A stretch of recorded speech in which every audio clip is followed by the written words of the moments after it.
We are continuing our series of messages on 1 Corinthians because we believe that this word is truth. And we believe that this is not just truth, it is the truth, ancient truth from above, from the Lord. And for that reason, we are sticking with this series of messages. Not only is this uncommon many times today for churches to devote so much time to a particular book, it's also uncommon for them to deal in the subject matter that we're going to deal in today. And I hope that what you will see here is my heart is committed, devoted to communicating the Lord's truth. Because I believe that anything that I might think or have to say is far inferior to what God's Word has to say. And it is my hope that I faithfully communicate this book to you because I believe that it will make the greatest impact and difference in your life. The Corinthian church and the Corinthian city struggled with immorality, struggled with sexual sin. For that reason, Paul had to address this subject on several occasions. He had to circle around and attack different misunderstandings and different forms of disobedience, but all for the same purpose of bringing the Corinthians to a freedom from slavery and sin, to a freedom in the grace of Jesus Christ. And that's my hope today, that as I communicate to you, that you will experience freedom from the sin that permeates our culture and our world. Paul had to communicate often about this topic because of the culture that he was in. And we probably should as well because of the culture that we are in. A study in 2008 found that 98% of boys were exposed to pornography before the age of 18. We live in a culture today where sex, pornography, sexual sin, it is more readily available than it has ever been. Reading the statistics, seeing where our culture is headed, it would be foolish to assume that because we're in church this morning, that we are among a group of people that have not struggled with this topic or this subject. And so I hope that as we look at God's Word today, that He will grant freedom and lives. Because just as He grants freedom in this, He grants freedom from sin. That's what His grace does. So let's look at 1 Corinthians chapter 6. We're going to start reading in verse 18. Flee fornication. Every sin that a man doeth is without the body, but he that committeth fornication sinneth against his own body. What? Know ye not? Don't you know that your body is the temple of the Holy Ghost which is in you, which ye have of God, and you are not your own? For you are bought with a price. Therefore glorify God in your body and in your spirit, which are God's. Now concerning the things whereof ye wrote unto me, it is good for a man not to touch a woman. Nevertheless, to avoid fornication, let every man have his own wife, and let every woman have her own husband. Let the husband render unto wife due benevolence, and likewise also the wife unto the husband. The wife hath not power over her own body, but the husband, and likewise also the husband hath not power over his own body, but the wife. Defraud ye not one the other, except it be with consent for a time, that ye may give yourselves to fasting and prayer, and come together again, that Satan may not tempt you not for your incontinency. But I speak this by permission and not of commandment. For I would that all men were even as myself. But every man hath his proper gift of God, one after this manner, another after that. I say therefore to the unmarried and the widows, it is good for them if they abide even as I do. But if they cannot contain, let them marry, for it is better to marry than to burn. Do you remember Pinocchio? Remember watching that movie? My kids rented that. We got that for the kids to watch recently. And probably, if you have a familiarity with Pinocchio, you're probably familiar with the Disney animated classic. Most people probably haven't read the book. Disney's version of the story of Pinocchio is a little bit sanitized in comparison to the book version, but the basic plot is the same. Geppetto, who is a puppet maker, desires to have a son. And through an act of magic, a puppet that he has made comes to life. And though the puppet is alive, it's still a puppet. It's not a real boy. He names his puppet Pinocchio. Pinocchio desires to be a real boy and to be free. Now, in the animated movie, Pinocchio runs away from his creator and father, Geppetto. In the book, he does harmful, awful things to his father. And in both, he goes to the carnival, a place where he can enjoy whatever it is that he wants. There's freedom to have all types of pleasures and entertainment, and it eventually leads him to a place called, do you remember what the place was that he went to? Pleasure Island. And in this moment where he is running from his father, he's looking for freedom. Perhaps you might remember that moment where he is in a puppet show without his strings and he sings that song. I've got no strings to hold me down, to make me fret or make me frown. I had strings, but now I'm free. There are no strings on me. I've got no strings, so I have fun. I'm not tied up to anyone. What you probably don't remember as easily are the verses that are sung by the other puppets while Pinocchio is there in the marionette play. There are female puppets, girls, a French puppet, a Russian puppet, a Dutch puppet. They each sing verses. I'm just going to give you a couple of lines from their verses. The Dutch puppet says, "If you would woo me, I'd bust my strings for you." The French puppet says, "I've got strings, but entre nous, enter you, I'd cut my strings for you." This is the children's animated Pinocchio. The Russian puppet says, "Down where the Volga flows," that's a Russian river, "there is a Russian rendezvous where me and Ivan go, but I'd rather go with you." Do you see what this song is about? The song is about exactly what Pinocchio is about. If I can cut the strings that hold me down, I'll be free to do what I want. I'll have the freedom to go where I want, do what I want, with whom I want. That song reinforces this idea. For you, I'd cut the strings. I'd break the rules for you. I'd leave my partner for you. But what happens to Pinocchio?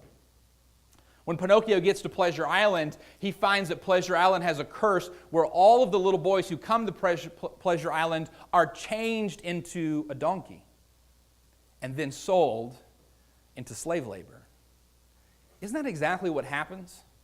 We want freedom. We want to be free from the rules and do what we want.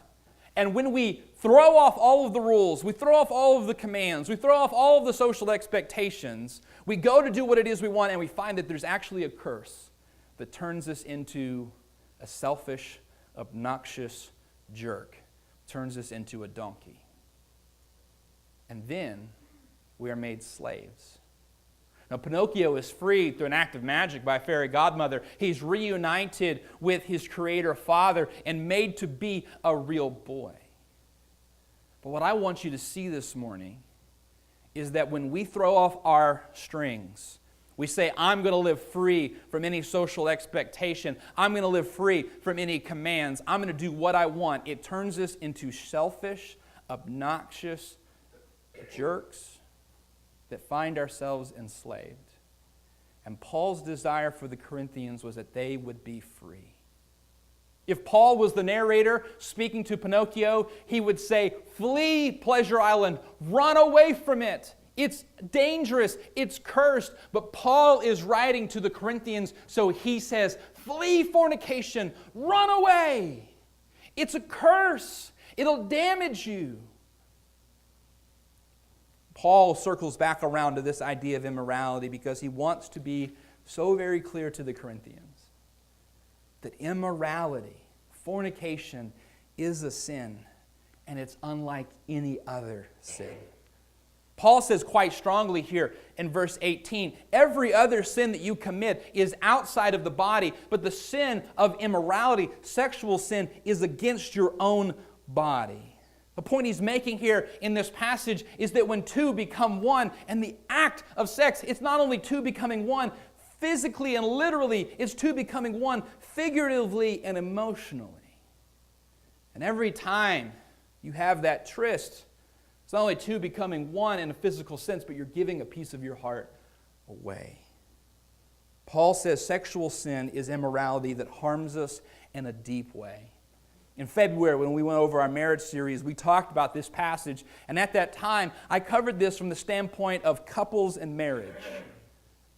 I talked about the fact that when two people engage with one another outside of the bounds of marriage, that it actually hurts their hearts. It hurts their ability to be intimate once they are married. Talked about the hormone that's produced in the female body when she gives birth to a child that fosters nurturing and bonding, that same hormone is produced during sex, and that causes her to have a bond with someone that maybe doesn't even want to be committed to her. And it may make her numb down the road to the partner that she is committed to, or even the children that she hopes to bond with. But today I want to focus more on the individual. In chapter 6, Paul says flee fornication after the passage that we covered last week. Do you remember? After the passage about prostitution. Now, I think that if Paul were here today in our American culture, he probably wouldn't have chosen prostitution as the subject to tackle in the American church. I think probably what he would tackle instead would be pornography, because that is the sexual sin that plagues us today. The Greek word that Paul uses here in verse 18 when he says flee fornication is porneia. That's the Greek word for sexual sin. It refers to all forms of sexual sin, but it is the source of our word for pornography. Much of the information and material I want to share with you about pornography I found through a great resource called fightthenewdrug.org. If you're interested in learning more about the effect that pornography has on our culture and on our world, I suggest that you go there. I'm going to be focusing on the effect it has on individuals and couples this morning. First of all, I want you to realize that porn harms you because porn is like a drug. It's addictive like a drug. Deep inside your brain, there is a reward pathway. And that pathway is to reward you when you do good things that promote life. That's the feeling that you experience when you go on a run. Some of you look at people who go on a run and say they're crazy. If you went on a run and you experienced the reward, the endorphins that come from going on that run, you'd see why they do it on a regular basis, to become addicts to it, because their brain is rewarding them. It's a similar experience that you feel when you eat a good meal. When you work hard for something and you achieve your goal, your brain rewards you. And when those rewards are associated with healthy things, it's productive. But when those rewards are associated with self-destructive behavior, it's horrible. See, this is the way that drugs make a person high. They convince the reward pathway to pump out dopamine into the receptors in the brain to give this experience of joy or euphoria. That's the reason that people become addicted to it, because they become addicted to that sensation and that feeling. And they have done studies and shown that the things that happen in the brain when someone does heroin are incredibly similar to the things that happen in the brain when someone participates, views, experiences pornography. And it becomes just as addictive as opioid use. The chemical response is exactly the same. So trying to quit goes about the same. You try to quit, the brain now starves for that dopamine in the reward center. You go into withdrawal just like if you were withdrawing from drugs or nicotine. Jeffrey Santanover, who's a doctor at Princeton University, said it's as though we have devised a form of heroin that is usable in the privacy of one's own home and injected directly to the brain through the eye. That is what pornography is like. Porn harms you because it is addictive like a drug, and porn rewires your brain. Dopamine not only creates these sensations of joy and euphoria, these large doses of powerful chemicals alter the brain. Just as someone who's been doing drugs for a long period of time struggles to feel joy and happiness like they did before they experienced it, someone who's been experiencing pornography for a long period of time, it is difficult for them to experience joy and happiness outside of that experience. In a TED Talk, Gary Wilson explained that there are porn support groups popping up all over the world. Not because they're Christian-based, but because men are realizing that they are so much less happy because of their addiction to pornography. They find themselves socially anxious, depressed. It changes your brain, and it escalates your dependence. When your brain starts dumping large amounts of dopamine into the reward center, whether it's because you're taking drugs or you're viewing pornography, your brain tries to protect itself and it starts shutting down some of those receptors so that it's not overwhelmed with that chemical. But what happens when your brain starts shutting down those receptors, you have a harder and harder time experiencing that joy and euphoria. That's the reason that an addict needs more drugs to get the same high. And the reason that someone who's addicted to pornography needs to view it more often to a greater degree to receive the same amount of pleasure and joy. And so the dependence becomes greater, and the content that is consumed becomes more extreme. Basically, porn and drugs make it harder and harder to experience happiness and joy because they're killing off the joy receptors in your brain. If you're quitting something that you're addicted to, your body is going to chemically struggle to experience joy and happiness because of the way that you have treated it. Wendy Seltzer, she's an attorney at Yale Law School, she said the reason that the porn industry makes billions of dollars a year, even though they make so much of their content available for free, is because people become so dependent upon it, so desperate for it, that once they've viewed everything free, they are willing to pay whatever it costs to have the premium access to the pornographic content. They operate the same way that a drug dealer who says, I'll give you the first one for free does. They know that if they get you hooked, they'll get your money. So it escalates your dependence, and then it changes your behavior. The types of behavior that we link our pleasure response to tend to become habits and stick around. You go for a run, you enjoy it, you'll probably do it again. You go for a run and you absolutely hate it and can't get out of bed the next morning, you probably won't go again. But if there's something that you enjoy, it becomes a habit. And when your brain pumps all of this dopamine in, it becomes a habit. And suddenly something that you did one time becomes a regular thing.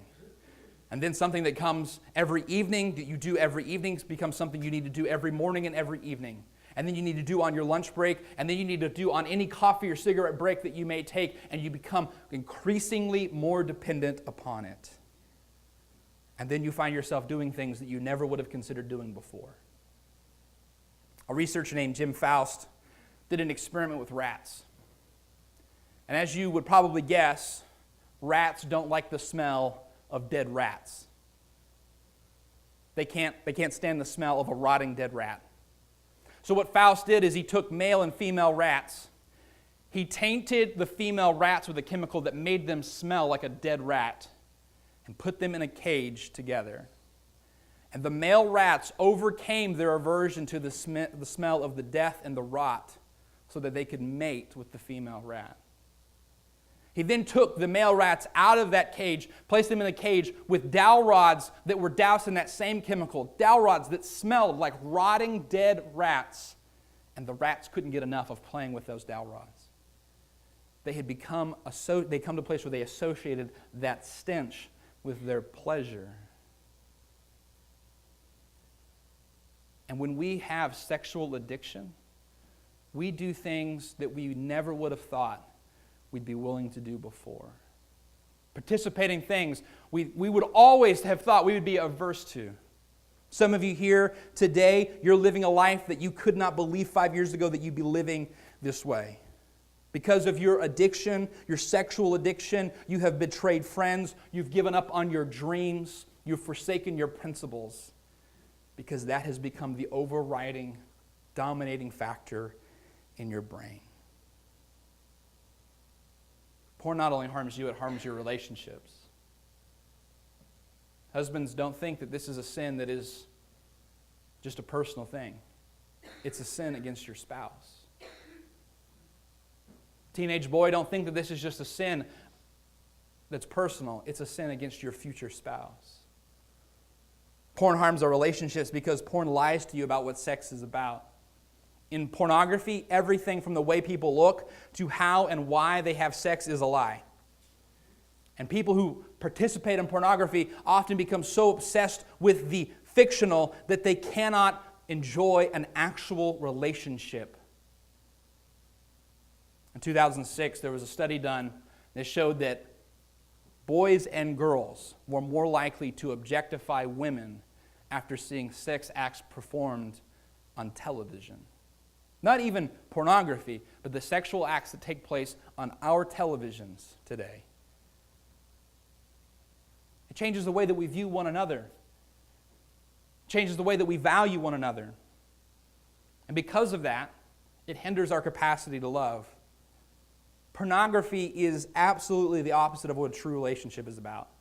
Opposite of what real sex is, and the opposite of what actual love looks like. Relationships are made up of honesty and respect and admiration and affection and kindness. It's about chasing the other person's heart, caring for them, growing to know them, to love them, committing to them. Pornography is the exact opposite of that. Pornography is about watching other people act. Pornography is about being selfish and sitting back while someone else makes the move. Romance is about falling in love with someone, showing them respect and caring for them. Not objectifying them for their body, but caring for them because of how brilliant they are, how intelligent they are, their sense of humor. The act of sex is to be the consummation of a relationship, not the foundation of it.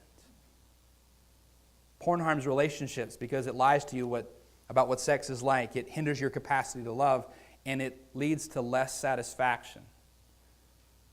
In the 1950s, two researchers, and I don't know what gave them this idea, these two researchers, they got a bunch of butterflies together, and they studied these butterflies, specifically the female butterfly. And they noticed what was on the wings of those butterflies that seemed to attract the males the most. The characteristics of the female butterflies that attracted the most male butterflies.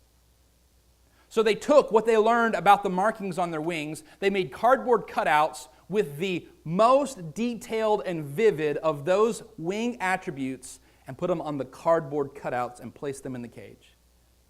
And the males had absolutely no use for the females in the cage because they were infatuated with the cardboard cutout. They would not mate with the females because they were so intoxicated with the fake. And what is happening in our culture today is we are lifting up these impossible, incredibly ridiculous standards of what attractiveness is supposed to be. And all it does is it leaves us dissatisfied with the actual human being that God has blessed us with.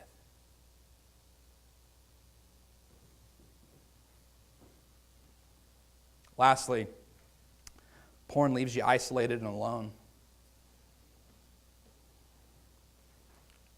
Because someone who views pornography on a regular basis struggles to have a true relationship and be attracted to someone who is real, they begin to feel that something is wrong with them. They have social anxiety and awkwardness in speaking to members of the opposite sex. They feel like they'll never be able to find love. And this plunges them deeper and further into their sexual addiction, leaving them feeling more and more alone. Naomi Wolf, who's an author, she speaks to college students on campuses around the country. She said, "When I ask about loneliness amongst college students, there is a deep, sad silence that comes over the room because they're lonely. Even though they're more connected than ever, they're lonely, and I believe that pornography plays a major role." You see, the pornography industry, they have quite a business model. The effects of pornography make people feel so isolated and alone that they keep coming back for more and more of their addiction. When Paul says sexual sin is a sin against your own body, he is saying sexual sin isn't just breaking a command, it's breaking your heart and breaking your mind. It's ruining your capacity to love. It's ruining your ability to enjoy a relationship. It's ruining your ability to experience joy and happiness. And what is it that God wants for us? He wants us to experience joy and happiness. If you read the New Testament, it's all about experiencing the joy and the love of the Lord. God built us so that we could experience love and joy. God built the reward pathway in your brain. He created you with the capacity to promote, to create dopamine, and the capacity to absorb it. God wanted you to have a good time. He wanted you to experience love. He wanted you to experience joy. He made you that way. And it is a beautiful thing when it isn't ruined and broken. This brings me back to the point that I've tried to make several times. The reason that it breaks God's heart when we break commands is because God knows that sin breaks us. Why is Paul telling them to flee fornication? What is this about? He's not saying, hey, stay away from the prostitutes because you're going to spend all your money. He's not saying, hey, stay away from sexual temptation because it just doesn't look good. Hey, stay away from sexual misconduct because it's going to hurt your relationship. No, he said it's going to wreck your body and wreck your heart and wreck your mind and wreck your relationships. And don't forget, Jesus bought you with His own blood because He wanted you to be free. So the very last thing that He wants to see is for you to become addicted and enslaved to some form of sin. Why is He saying, run, run? Because He knows what awaits them. He knows that there's a trap. He knows that Pleasure Island is cursed. And everyone who goes there is transformed, deformed, and sold into slavery and bondage. He's warning them. There are two places here in Corinthians that Paul uses the word flee. Here, and he says flee fornication. And in chapter 10 where he says flee idolatry. Idolatry is about putting anything in the place where only God can reside. You know what he's saying in both places? If you give yourself to this, if you give yourself to worshiping something other than God, if you give yourself to sexual addiction, if you give yourself to immorality, it's going to ruin you, Corinthians. Paul is brokenhearted over the future that awaits them because their marriages, their relationships, their hearts are going to be broken and incapable of experiencing the love and joy that God wishes to pour into them. Don't you see that's the story of the New Testament? Jesus coming and buying us back and then giving us a life in the Spirit, a life of truth, a life of His Word, a life of His grace, a life of His love, so that He can pour that into us. What is it that Jesus said? I've come that they might have life and life abundant. In other words, life so much that it flows out, that when I pour it into their hearts, it's like a 5-gallon bucket pouring into a little cup. It just flows out because there's more love and more passion and more grace and more joy than you can even experience or contain. But Paul says what you're doing is you're cracking the glass and breaking the heart that God wants to pour that love into. Don't do that. Run from it. Run away from lust and run towards love. Run away from addiction. Run away from bondage. Run towards freedom and joy. In chapter 6, Paul quoted them as something they had said in the letter, that everything is permissible to me. Here in chapter 7, Paul quotes them again in verse 1. He says, as to the things you've written to me about, that a man should not touch a woman. See, Paul wanted to make it clear, immorality is a sin unlike any other. Immorality is a sin, but sex is a gift. Paul is saying, I never said that you shouldn't touch a woman. That's not what I said. You see, this is crazy. In the same church, the Corinthian church, there were people who were running to prostitutes and also people who were saying sex is bad. Nobody should ever have sex, even husbands and wives. Nobody touch a woman. There were these two extremes. And Paul deals with the first one in prostitution and fornication, and now he needs to deal with the second one. And the church has always struggled to moderate on this. There have been churches that have been permissive about idolatry and sexual sin. Allow people to take multiple spouses, encourage the swapping of spouses. And then there have been churches that have said all sexuality is a sin. It should not be participated in. People shouldn't even get married. That is not what the New Testament says. The New Testament says that sex is a gift given by God to be enjoyed within the bounds of marriage. So Paul says, let me be clear. I'm not saying that sex is a sin. I'm saying that immorality is a sin. Adultery is a sin. Fornication is a sin. Let's be clear in the church that sex is not a bad thing. The abuse of the gift of sex is a bad thing. Sex was intended to be enjoyed within marriage. Paul says, let each man have his own wife and each woman her own husband. Rather than participate in immorality, have a spouse that you're committed to and faithful to. God designed sex to be enjoyed within that relationship. If you're not ready for marriage, you're not ready for sex. That's what he says. If you want to engage in that, get married. That's what needs to happen. And then he says, in verses 3 to 5, spouses have an obligation to one another.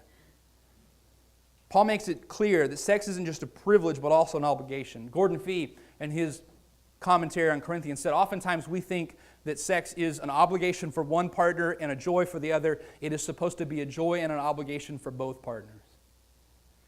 And what Paul says in this passage is, don't defraud one another. And he uses the exact same word that he used in chapter 6 when he was talking about lawsuits and them taking advantage from one another, stealing one from one another. If you reject your spouse, you're defrauding them.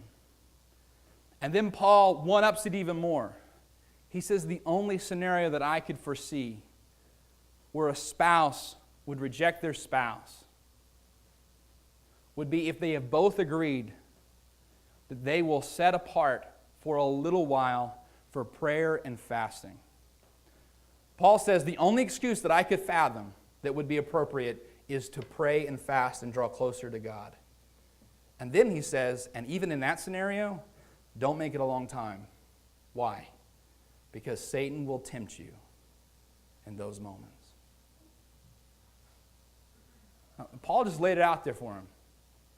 He's not pulling any punches. Don't defraud one another. If the only reason would be for prayer and fasting, I don't think you can come up with a more noble excuse than that. Sorry, honey, I'm praying and fasting to Jesus. Paul says you can only do that if you've agreed on it. I mean, you think of a more spiritual reason than that one, I'm all ears. But Paul says, listen, even for prayer and fasting and growing closer to Jesus, you better agree on it beforehand, and it better not be for long.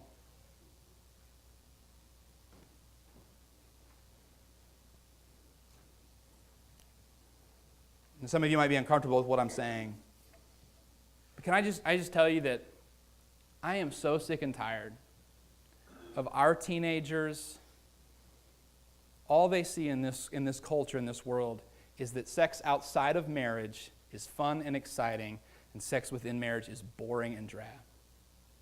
That's what this culture promotes. I heard a great interview with a marriage counselor. He said, you think of all the things that are shown on our television today, it's not between two people in a committed married relationship. It's between someone and someone they're not married to, someone they're having an affair with. Because for two people to be married, that's boring and that's drab. That is not what God intended. He intended it to be a gift. The God who gave us the ability to experience pleasure, He created this. He gave us this gift. The most satisfying sexual experience comes from a place of trust, affection, and commitment. And that's what the young people in our church should believe, not the lies that the culture is telling them, that the most satisfying experiences are places of secrecy and sin. It is in a place of trust and commitment, respect and love. That is where there's the greatest sexual freedom and the greatest sexual pleasure. But then Paul makes a very important qualification in verse 6. He says, I don't say this out of command. In other words, marriage is not a necessity, and it's going to carry some unique challenges. What Paul says here is, you don't have to get married. Marriage is not a Christian rite of passage. And here's what we need to hear on this, and I'm going to move on. Some people, God has called them to do things that they will best be equipped to do them by living single. And we as a church should not pressure them into marriage. That means that every time we know of another single person about their age, we should not be trying to put them together on a blind date. We're not helping. That means that we should not say things like, when are you going to get married? Do you have a boyfriend yet? Do you have a girlfriend yet? And I'm just being absolutely real and honest with you here, because that happens in the church because we picture that as the finish line. That's what everybody is called to. And Paul says very clearly, not everybody's called to that. So let's not pressure any single person that that's what they need to do, because it may be that God is calling them to something completely different. And then finally, Paul says in verse 9, it is better to marry than to burn. Better to marry than to burn. Better to marry than to burn with passion and lust. Better to marry than to burn in the judgment. When Jesus was talking with his disciples, he said, you would be better to pluck your right eye out and to go to heaven with one eye than to burn in hell with two. It is better to marry than to burn. The Lord would prefer us to value marriage highly. And that is so very countercultural today, because our culture says, I've got no strings to hold me down, to make me fret, to make me frown.